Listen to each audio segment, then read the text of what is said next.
Hello friends, welcome to my channel. তো আজকে তোমরা বুঝতেই পেরেছো আমি তোমাদের সাথে একটা কাটিং শেয়ার করতে চলেছি। তো সেটা কিসের কাটিং চলো তোমাদেরকে আজকে দেখাবো আমি। আচ্ছা, অনেক ক্ষেত্রে আমরা জানি যে নাইটি যখন আমরা রেডিমেড কিনে থাকি তখন সেটা কি হয়, অনেকটা বড় হয়, হাইট একটু শর্ট, যাদের তাদের খুব অসুবিধা হয়ে যায়। সেক্ষেত্রে তারা কি করে, নিচের দিক থেকে একটু মুড়িয়ে দেয়। কিন্তু এই ক্ষেত্রে যাদের অতিরিক্ত বড় হচ্ছে, যাতে আমরা কি করব, সেটা কেটে আমরা বাদ দেবো। কতটা কাটবো, কিভাবে কাটবো, আর সেই কাটার টুকরোটা আমরা কিভাবে কাজে লাগাতে পারি, এটা আমি তোমাদের সাথে আজকে শেয়ার করব। তোমরা ভিডিওটা দেখো, লাইক শেয়ার করতে ভুলো না। তো দেখো বন্ধুরা, আমি দুটো নাইটি ভালো করে ভাঁজ করে নিয়েছি। এর মাপে আমি এই নাইটিটা, পাশে যে নাইটিটা রয়েছে এর মাপটা পুরোটা দেখে আমি সমান করে এই নাইটিটা কাটবো। তো ওই জন্য আমি পাশাপাশি রেখেছি। তোমরা চাইলে নাইটির ওপরেও রাখতে পারো। কাপড়গুলোকে খুব সুন্দর করে পার্ট পার্ট করে প্রত্যেকটা পার্ট আমি ভাঁজ করে, তোমরা দেখো আমি নাইটিটাকে কিন্তু ভাঁজ করে নিয়েছি। যদি কোনাগুলো একটু গুটিয়ে থাকে তখন সেটাকে স্কেল দিয়ে আমি কিভাবে করছি তোমরা দেখো।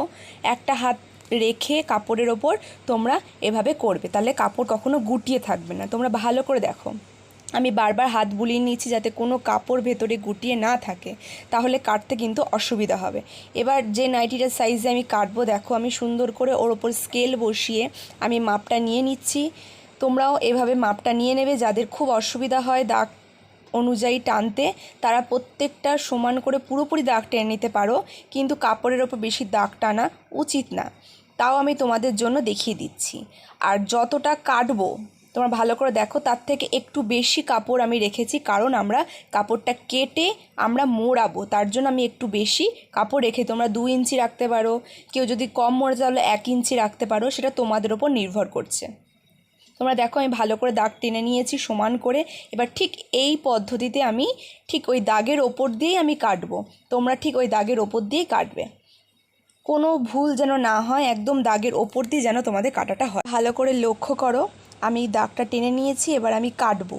প্রথমে তোমরা দেখো আমি বাঁ হাতটা মেন যে কাপড় আমাদের সেই কাপড়ের উপর রাখবো, তারপর আমরা কাঁচি চালাবো, তাহলে আমাদের কাপড়টা নড়বে না। মেন কাপড়ের ওপর আমাদের বাঁ হাতটা সব সময় রাখতে হবে, মেন কাপড়ের ওপর আমাদের একটা হাত রাখতেই হবে। এইভাবে আমাদের কাটতে হবে। তোমরা দেখো আমি খুব সাবধানে কিন্তু ওই দাগের ওপর দিয়ে কাটছি, কোনো এলোমেলো দাগ হবে না, যেহেতু আমরা দাগটা টেনে নিয়েছি। তোমরা ভালো করে লক্ষ্য করো জিনিসটা। আর কাপড় যখন একটু করে কাটবো, আর আমি দেখো সাইডে ভাঁজ করে রাখছি, তাহলে কি আমাদের কাপড়টা আটকে যাবে না। এইভাবেই তোমরা করবে প্রত্যেকটা জিনিসে কাটার সময়, ঠিক এইভাবে ভাঁজ করে নিয়ে সাইডে রেখে দেবে, যে কাটা হয়ে যাবে। তোমরা জিনিসটা ভালো করে লক্ষ্য করো। তো দেখো বন্ধুরা, আমার কাটা হয়ে গেছে। এবার এই যে কাটা জিনিসটা তোমরা দেখছো, এবার আমি এই কাপড়টাকে কিভাবে মোড়াবো, দেখো মোড়ালে ঠিক সমান সমান হয়ে যাবে, যতটা আমি দেখেছিলাম তোমরা দেখো। আর যে এক্সট্রা কাপড় রয়েছে সেটা দিয়ে আমি কি বানাবো সেটাও তোমাদেরকে এই ভিডিওতে আমি দেখাবো। তোমরা ভিডিওটা দেখতে থাকো। এবার আমি মেশিনে বসলাম, মেশিনে সুতো পরানোই রয়েছে। তোমরা ভালো করে লক্ষ্য করো, আমি সেই কাপড়টাই নিয়ে নিয়েছি, যেখানে আমি দাগ টেনেছিলাম সেই জায়গাটা আমি দেখো বার করে নিয়েছি। শুধু আমি একটা পার্টে কিন্তু দাগ টেনেছিলাম, তাই প্রত্যেকটা পার্টে তোমরা ইচ্ছে হলে দাগ টানতেও পারো, আবার যদি তোমরা দেখে করতে পারো তো দেখেও করতে পারো। আমি তোমাদের সুবিধার জন্য দাগটা টেনে দেখিয়ে দিচ্ছি। তোমরা দেখো আমি প্রত্যেকটা পার্টেই দাগ টেনে নিচ্ছে হালকা করে। কাপড়ের ওপর বেশি দাগ দিতে ভালো লাগে না। তোমরা কখনো কিন্তু কাপড়ের সোজা দিকে দাগ দেবে না, সব সময় কাপড়ে উল্টো দিকে কিন্তু দাগ হয়, এই জিনিসটা তোমরা মাথায় রেখো। উল্টো দিকে দাগ হলে যখন ধোয়া হবে কাপড়টা ঠিক হয়ে যাবে। দেখো মেশিনের যে জায়গাটা তোমাদেরকে আমি দেখাচ্ছি, এই বোর্ড টাইপের এই জায়গাটার ভেতর দিয়ে আমি নাইটিটাকে ঢুকিয়ে দিলাম। এবার তাহলে কি হবে, কাপড়টা কখনো ভাঁজ হয়ে যাবে না, সব সময় সমান হয়ে থাকবে। তোমাদের ঘোরাতেও সুবিধা হবে, কখনো কাপড় আটকে যাবে না বা মুড়ে যাবে না। অনেক সময় দুটো কাপড়ের বেশি আমাদের মুড়ে যায়, সেলাই বাজে হয়ে যায়। এইভাবে যদি মেশিনের মধ্যে তোমরা ঢুকিয়ে নিতে পারো, তাহলে কাপড়টা কখনো ভাঁজ হয়ে যাবে না, সমান হয়ে থাকবে। আমি যে দাগটা টেনেছিলাম তোমরা দেখো, ওই দাগের অর্ধেক আমি প্রথমে ভাঁজ করছি, তারপর দেখো পুরোটাকে এবার মুড়িয়ে নেব। পুরোটাকে মুড়িয়ে তারপর আমরা সেলাই করব।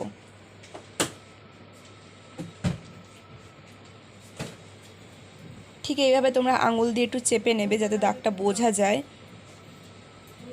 এবার আমি সেলাইটা শুরু করছি।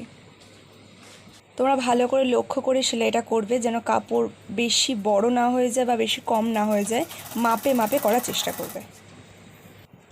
তোমরা দেখো আমি খুব সাবধানে কিন্তু ঠিক দাগের ওপর দিয়েই করছি, তোমরা ঠিক এইভাবেই এই পদ্ধতিতেই করবে, তাহলে দেখবে সেলাইটাও ভালো হবে, কাপড়ও ভাঁজ হয়ে যাবে না, দেখতেও ভালো লাগবে।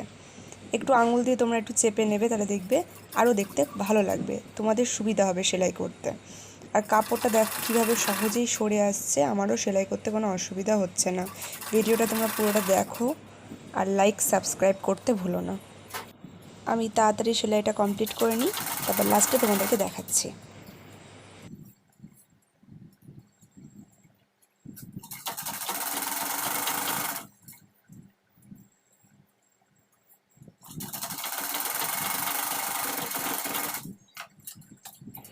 তো আমার সেলাইটা হয়ে গেছে, এবার আমি কেটে নেব।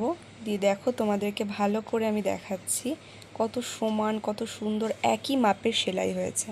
তোমরা দেখো ভালো করে সেলাইটা তোমরা লক্ষ্য করো, সমান হয়েছে, কোনো দাগ কিন্তু এঁকে বেঁকে যাবে না। দেখেছো তোমরা কত প্লেন কত সুন্দর লাগছে সেলাইটা।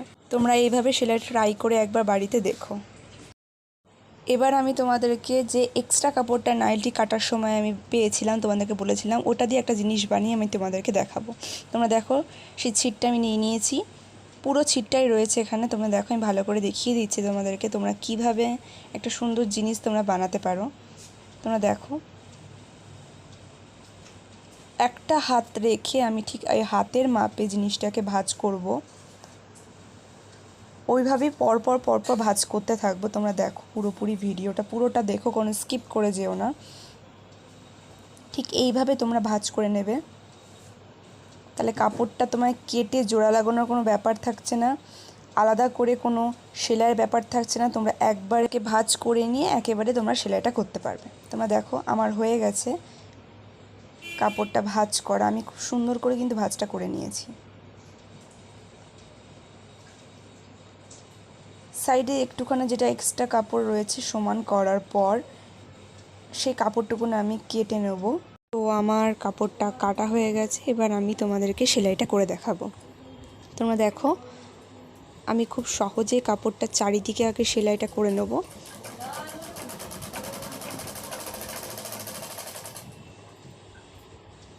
যে কোনাগুলো মুখগুলো খোলা থাকবে কাপড়ের, সেই কোনাগুলো একটু মুড়ি দিতে হবে, নয়তো এগুলো খুলে যেতে পারে। ওই জন্য চারটে দিক আগে আমি মুড়ে মুড়ে সেলাই করব।